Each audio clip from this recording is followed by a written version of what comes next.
Because in a single unforgettable moment broadcast live to millions, the polished image of Keir Starmer, calm, controlled, untouchable, exploded on air.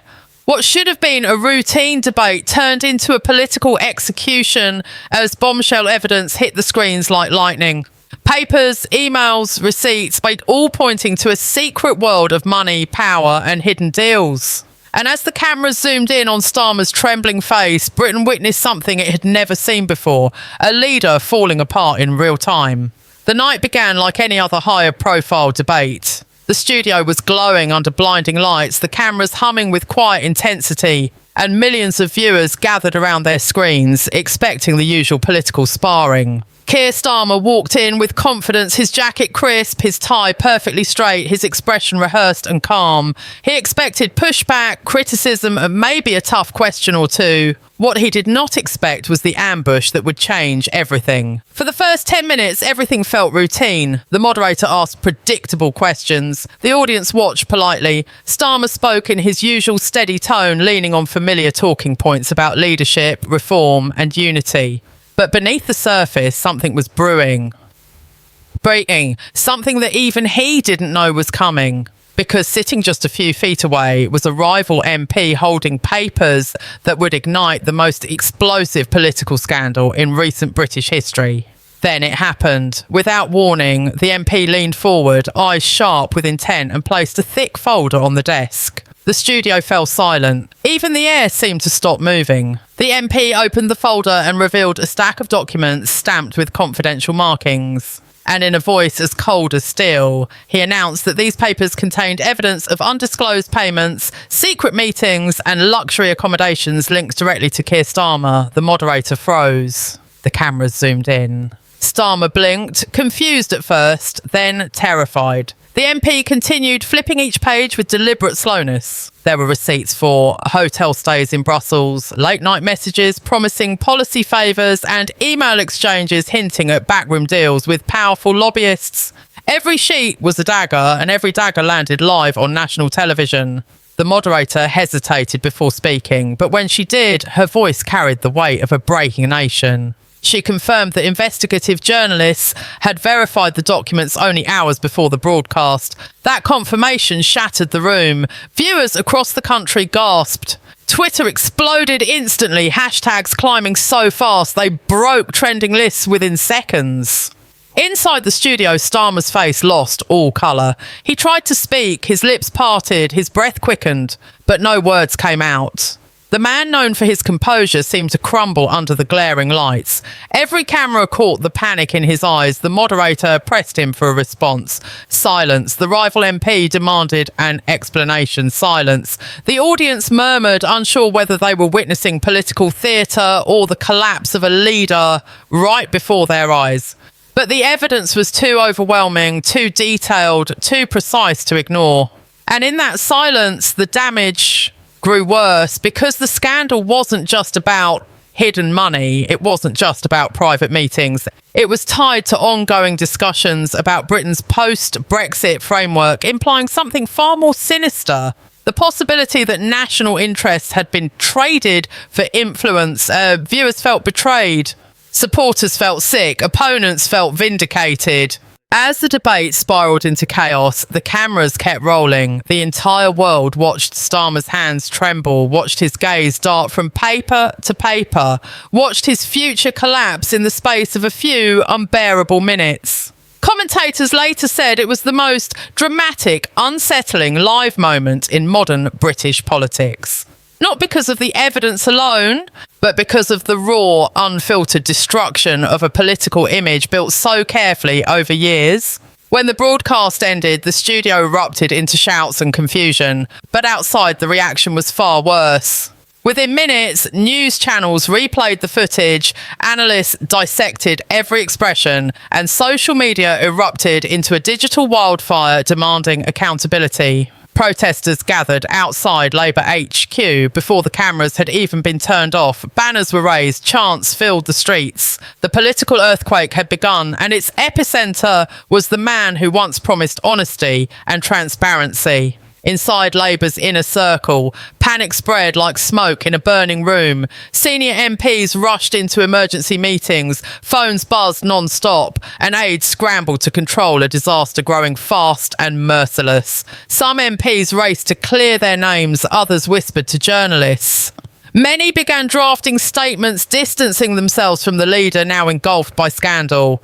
And Starmer, he stormed out of the studio, shaken, shattered, and fatally silent. No statement, no explanation, just a vacuum that the nation immediately filled with anger and suspicion. By the time dawn approached, one truth echoed across Britain. Keir Starmer was no longer fighting to lead his party. He was fighting to survive it.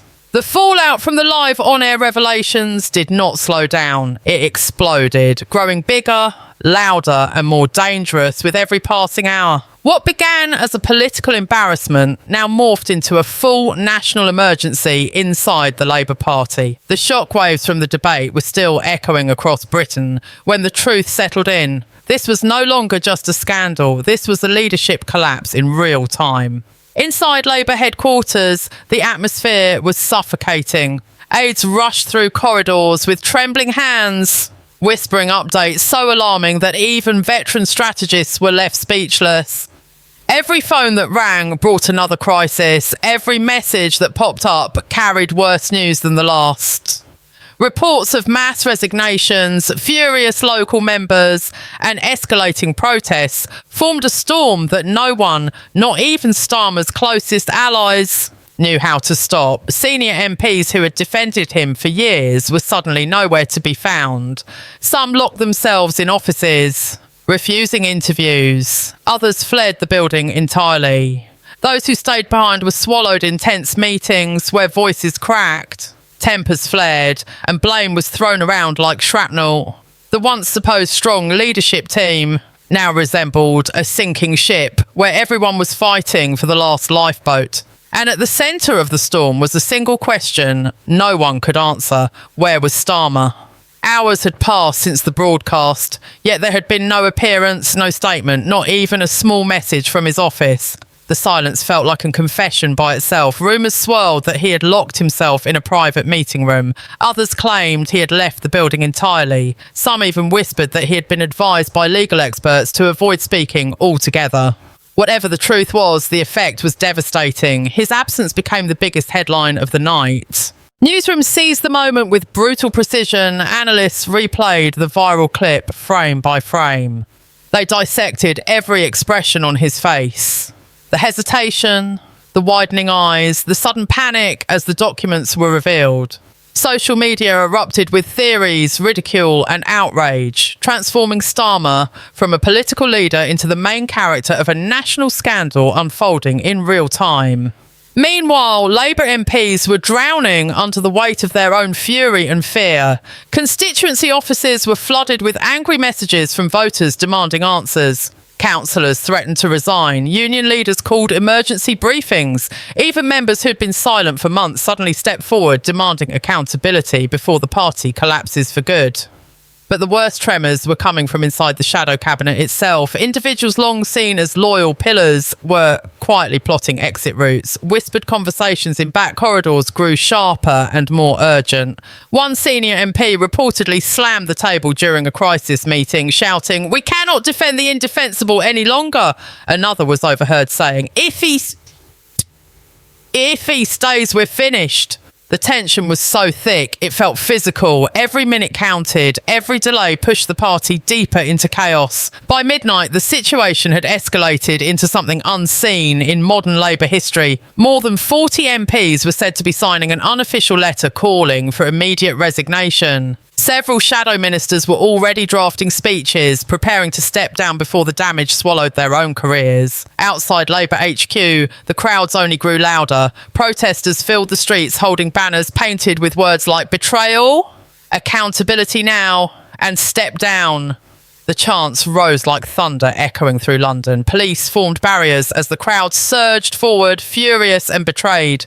The party that once claimed to speak for the people was now facing the people's rage head on. Inside, panic mixed with desperation. Some advisors begged Starmer to come forward, insisting that a strong response could still calm the chaos. Others warned that speaking now might expose him even more. Division split through his inner circle until no one trusted each other. Every path forward looked dangerous, and still no word from Starmer. That silence turned into a weapon for his enemies.